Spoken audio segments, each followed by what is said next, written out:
16 CRO. Lakh अफराद का जी criminal data maintain कर रखा है। जी बिल्कुल अगर अभी ये तक। बार बार किसी क्राइम में मुलविस पाए जी जाते हैं तो इनको पकड़ना फिर मुश्किल क्यों होता है?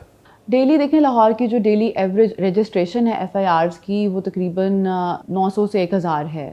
और भी क्रिमिनल्स हैं, वो आसानी से बाहर भी चले जाते हैं, मुल्क से बाहर चले जाते हैं, उनके लिए क्यों आसान है? वो कैसे बाहर चले जाते हैं? इनके लिए क्यों प्रॉब्लम बन जाती है? तो उनके ऊपर 47 पर्चे हैं, हर नोयत का ही पर्चा है। एक नाम शाहिद चौधरी का भी है। सीआरओ में उसके कितने मुकदमा शो कर रहा है उस पर, जो अपने मुकदमे में बेगुनाह हो गया है, उसका मुकदमा खारिज हो गया है, कैंसिलेशन की तरफ चला गया है, क्विट हो गया, बरी हो गया है, तो वो अब मुल्क से बाहर नहीं जा सकता था।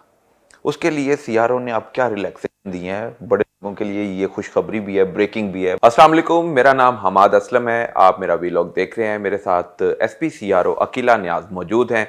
और सीआरओ इन्वेस्टिगेशन विंग का एक बहुत आम डिपार्टमेंट है, और जो क्रिमिनल्स हैं, जो भी किसी क्राइम में मुलविस पाए जाते हैं, तो उनका रिकॉर्ड सीआरओ में मुरतब किया जाता है। अब ये रिकॉर्ड ऑनलाइन आ रहा है, कोई भी क्रिमिनल अब शहर से, मुल्क से बाहर नहीं जा सकता।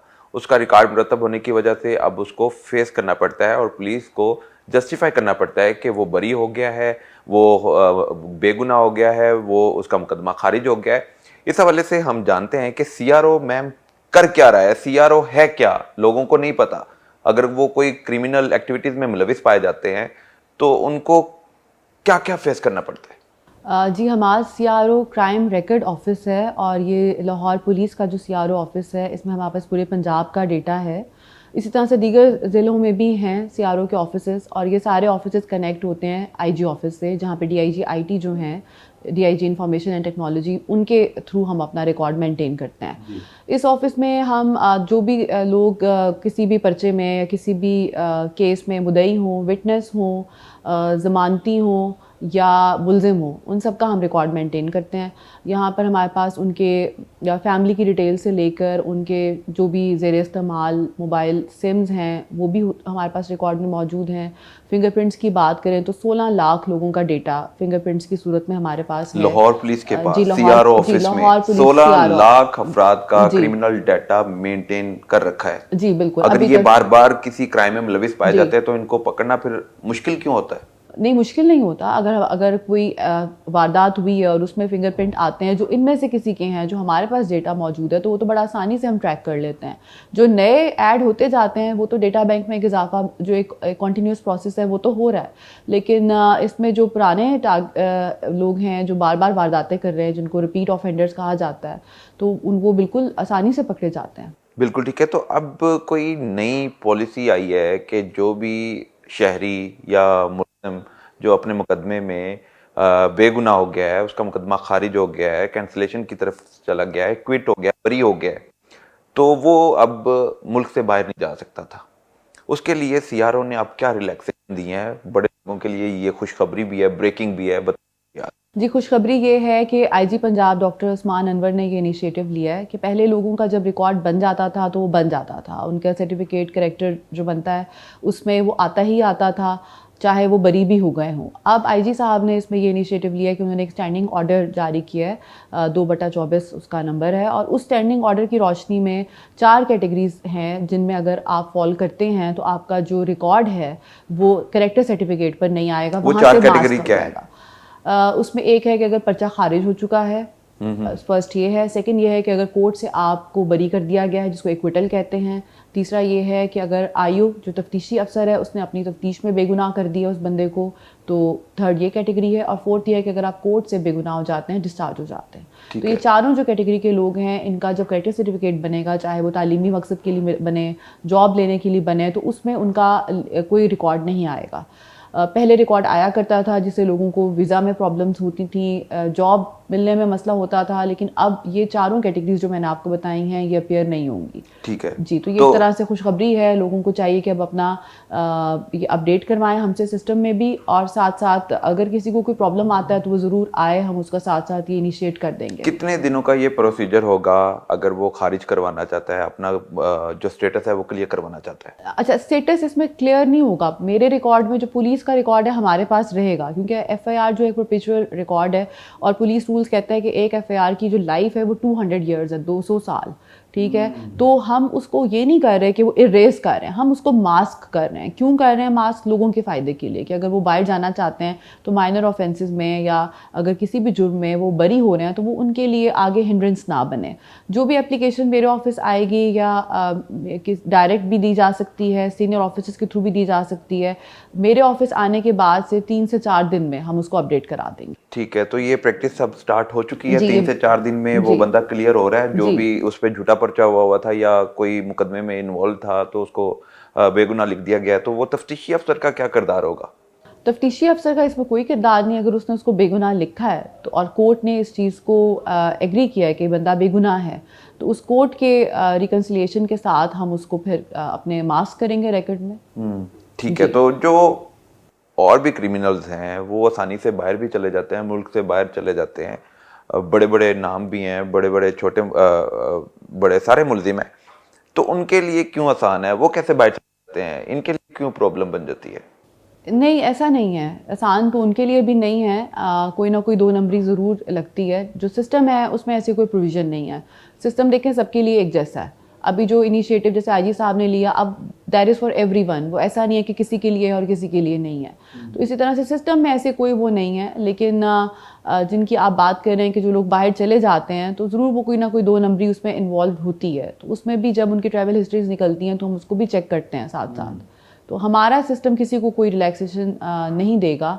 जिसका भी रिकॉर्ड है और अगर वो ऐसा है कि वो बाहर नहीं जाने वाला तो वो नहीं जाएगा। और अगर जो मैंने आपको 4 कैटेगरीज बताई हैं अगर उनमें फॉल करता है तो हम ज़रूर उसको मास्क करेंगे। बिल्कुल ठीक है। मैम, आप के कंधों पर बहुत बड़ी जिम्मेदारी है, हर क्रिमिनल का आपने रिकॉर्ड मुरतब करना है, तो ये एक आसान अमल नहीं है, एक मुश्किल अमल है, ये 24/7 आवर्स ये आपने काम करते रहना है। तो रोज़ाना आप कितने क्रिमिनल्स का रिकॉर्ड ऑनलाइन कर रही होती हैं?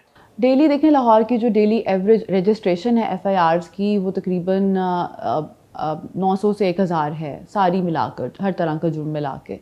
तो तकरीबन इतने ही लोग, अगर वो नॉमिनेटेड पर्चे हैं तो वो एंट्री उनकी हो जाती है, और अगर वो अननोन है तो जैसे जैसे during the course of investigation मुलजिम पकड़ा जाता है, ट्रेस होता है, तो हम डेली बेसिस पे करते हैं। लेकिन एक एवरेज नंबर जो मैंने आपको बताया कि लाहौर में इतनी रजिस्ट्रेशन है और हमारी तकरीबन डेली जो एंट्री है वो इससे भी ज़्यादा है, क्योंकि हमारा काम रजिस्ट्रेशन के बाद आगे इन्वेस्टिगेशन में भी आता है। अगर एक पर्चा उसमें 4 मुलजिम है तो हम चारों की अपडेट करेंगे, तो वो 1000 × 4 भी हो जाता है अगर हर एफआईआर में ऑन एवरेज 3 से 4 बंदे नॉमिनेटेड हों। तो अगर कोई मुलजिम हीनियस क्राइम में पुलिस को मतलूब है, उसकी कोई इन्फॉर्मेशन पुलिस को मिलती है तो उसके मुताबिक उसने रेड करनी है, तो रेड के लिए वो तो सारा अपना प्रोसीजर कंप्लीट कर लेता है, लेकिन लोकेटर के लिए वो डिमांड करता है, तो लोकेटर जल्दी नहीं मिलता, इसकी क्या वजह है? सिस्टम में असल में लोकेटर हमारे पास हैं ही, यहाँ पर लाहौर में 3 लोकेटर हैं, एक 4G लोकेटर है और 2 2G लोकेटर्स हैं। तो ज़ाहिरी बात है हमने उसको प्रेफरेंस वाइज देना है। अगर हमें एक मर्डर की रिक्वेस्ट आई हुई है तो हम पहले मर्डर वाले को देंगे, और डिफरेंट जो आईयूज़ होते हैं उनकी डिफरेंट रिक्वायरमेंट्स होती है। किसी को 2G चाहिए, किसी को 4G चाहिए, और लोकेटर 4G एक ही है, तो उसमें अक्सर हो जाती है डिले, लेकिन इवेंचुअली हम प्रोवाइड सबको करते हैं, रिफ्यूज़ किसी को नहीं हम करते हैं, बस क्यू में आपको लगना पड़ता है एट टाइम्स। तो इन्फॉर्मेशन आज की है उसके पास, कल लोकेटर मिलेगा तो वो मुलजिम कहीं और चला जाएगा, जो तो इस उसमें तरह फिर के जो हीनियस हैं मिसिंग उसको भी हो हम जाती है। डेफिनेटली होती होगी, लेकिन इसमें यह है कि हम कोशिश करते हैं कि जो हीनियस है और जो मोबाइल है बंदा मूव कर रहा है तो उसको हम कोशिश करते हैं कि उस वाले आयु को पहले दे दें, और जो स्टैटिक है उसको हम फिर थोड़ा डिले भी कर लेते हैं। 2G और 4G में क्या डिफरेंस? मोबाइल डेटा नेटवर्क का फ़र्क होता है और सिस्टम जो पिक करता है उसमें फ़र्क है, और 4G की एक्यूरेसी ज़्यादा है एज कम्पेयर 2G आपको कहाँ तक लेके जा सकती है, एक पुलिस टीम को, रेडिंग पार्टी को, और 4G कहाँ तक लेके जा सकती है, डिपेंड करता एक्सेस है, कहाँ तक देते हैं? ये हमें एग्जैक्ट भी एट टाइम्स देते हैं, डिपेंड करता है कि एरिया 4G? कितना, दोनों 2G और 4G डिपेंड करता है कि एरिया कितना क्राउडेड है। अगर बहुत ज़्यादा डेंसली पॉपुलेटेड है तो उस गली तक कई दफ़ा ले जाते हैं, और अगर बिल्कुल कम आबादी वाला है तो पिन पॉइंट भी कर देते हैं। ये डिपेंड करता है कि अगला जो मुलजिम है वो कौन सा नेटवर्क यूज़ कर रहा है, तो हमारा उस बुनियाद पर बनता है कि हमने कौन सा लोकेटर प्रोवाइड करना है। ठीक है, तो आप अगर कहीं बिजी हैं क्योंकि आपके स्टाफ ने आपसे पूछे बगैर लोकेटर नहीं देना, तो फिर तफ्तीशी अफसर किससे रब्ता करे और उसको रेडिंग की पार्टी को लोकेटर मिल सके? मेरे पास पूरी टीम है, मेरे पास इंचार्ज भी हैं, मेरे इस सिस्टम के इंचार्ज लोकेटर अलग हैं और मेरे साथ मेरा पूरा स्टाफ है। तो मैं अगर बिज़ी भी हूँ तो मैंने उनको ऑथोराइज़ किया हुआ है कि डिले नहीं करनी, तो हम बिल्कुल डिले नहीं करते। जैसे हमें आती है रिक्वेस्ट हम उसको प्रोसीड कर देते हैं depending upon the availability of system. अगर सिस्टम नहीं है तो फिर हम एक से लेकर दूसरे को नहीं दे सकते, लेकिन अगर अवेलेबल है तो वो इनके डिस्पोजल पर है। बिल्कुल ठीक है, सबका रिकॉर्ड मुरतब किया जाता है। एक नाम शाहिद चौधरी का भी है, सीआरओ में उसके कितने मुकदमा शो कर रहा है उस पर? शाहिद चौधरी के ऊपर 47 मुकदमे हैं हमारे सिस्टम में। 47 जी, और वो मुकदमा मुख्तलिफ शाहिद नौइयत चौधरी के पर दर्ज है। जी, और मुख्तलिफ नौइयत के हैं, मंशियात के भी हैं, जुए के भी हैं उसमें, और पुलिस से मुज़ाहमत के भी मुकदमात हैं। पुलिस मुकाबले भी के भी हैं? हाँ जी, वो भी हैं। वो मुज़ाहमत करने पर पुलिस मुकाबले की दफात के तहत मुकदमा दर्ज किया जाता जी है? जी, उसमें पुलिस से मुज़ाहमत, वो डिपेंड करता है ना मुज़ाहमत की क्या एक्सटेंट है। कई दफ़ा खाली मुज़ाहमत होती है फिज़िकल, कई दफ़ा फायरिंग भी हो जाती है, क्रॉस फायर होता है, वो डिपेंड करता है। तो उनके ऊपर 47 पर्चे हैं, हर नौइयत का ही पर्चा है। कौन कौन सी एक हो गया आपने बताया कि पुलिस मुकाबले का है, इसके अलावा कौन कौन सी दफात के तहत मुकदमा दर्ज है? 13, 20, 65 है? जी, असले के ज़्यादा मुकदमात हैं, मंशियात के हैं, जुए के मंशियात हैं। के भी हैं? जी। मंशियात के कितने मुकदमा दर्ज हैं? 47 में से आप कह लें कि 50% उनके ऊपर मंशियात और असले के मुकदमात हैं। ठीक है, तो जी। जुए के भी मुकदमा जुए दर्ज के हैं? भी मुकदमात हैं। तो ये जुए में भी है, मंशियात में भी है, इसके बावजूद ये सबके सामने यूट्यूब पे तज़िया दे रहा होता है, पुलिस के साथ मिल रहा होता है, रेफरेंस कोड कर रहा होता है। पॉसिबल कि इतना क्रिमिनल रिकॉर्ड रखने वाला बंदा सबके साथ राब्ते में भी है? नहीं, इंटरव्यूज तो पुलिस के साथ उनके कोई नहीं बड़े मैंने पुलिस देखे वालों के उसके। साथ इंटरव्यू भी हुए हैं? हम इसको रीचेक कर लेते हैं, लेकिन वैसे ये है कि इसकी जब भी कोई शिकायत आती है, अगर वो इतना ही एग्जॉनरेट होता और सिस्टम ने उसको इतना ही छुपाया होता तो उसके ऊपर 47 पर्चे ना होते। और अभी भी हम इसका रिकॉर्ड अपडेट कर रहे हैं, अगर किसी में ये इश्तिहारी हुआ तो उसको हम दोबारा फिक्स करेंगे। बिल्कुल ठीक है, इसको पकड़ा जा सकता है? जी जी बिल्कुल, पूरे सिस्टम में देखें, हमने तो सिस्टम से देखना है। तो ये मेरा या आपकी ज़ाती पसंद नापसंद नहीं है, तो अगर सिस्टम में वो इश्तिहारी है और वो हुआ हुआ है तो हम उसको करेंगे फिक्स। बिल्कुल ठीक है जी।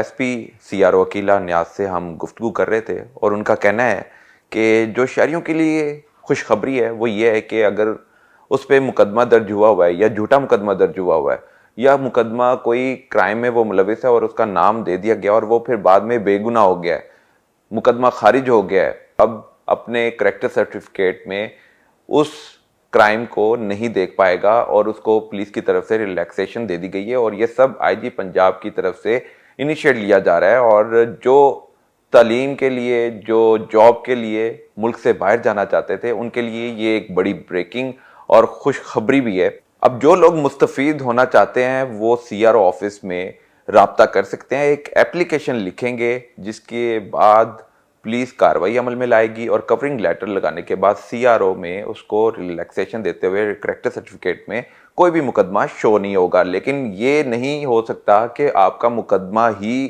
क्रिमिनल रिकॉर्ड से खत्म कर दिया जाए, पुलिस के पास वो रिकॉर्ड मौजूद रहेगा, लेकिन जो करैक्टर सर्टिफिकेट है वहां पे आपको रिलीफ मिल सकता है। अब आप आसानी से मुल्क से बाहर तालीम के लिए और जॉब के लिए जा सकते हैं। और दूसरी तरफ जो शाहिद चौधरी नाम का एक यूट्यूबर है जो एक क्रिमिनल रिकॉर्ड रखता है, रिकॉर्ड याफ्ता मुल्ज़म है, पुलिस की तरफ से क्रिमिनल रिकॉर्ड पहली बार आपके सामने रखा जा रहा है और 47 मुकदमात उस पर दर्ज हैं। पुलिस अब उस मुकदमात को मद्देनजर रखते हुए इसका स्टेटस अपडेट करेगी। अगर वो किसी में इश्तिहारी पाया जाता है, मफरूर पाया जाता है, कोर्ट का वो इश्तिहारी होता है, तो उसको गिरफ्तार करने के हवाले से भी दावा किया जा रहा है। अब तक के लिए इतना ही। अगले हफ्ते अगले दिन फिर दोबारा बात होगी। अल्लाह हाफिज।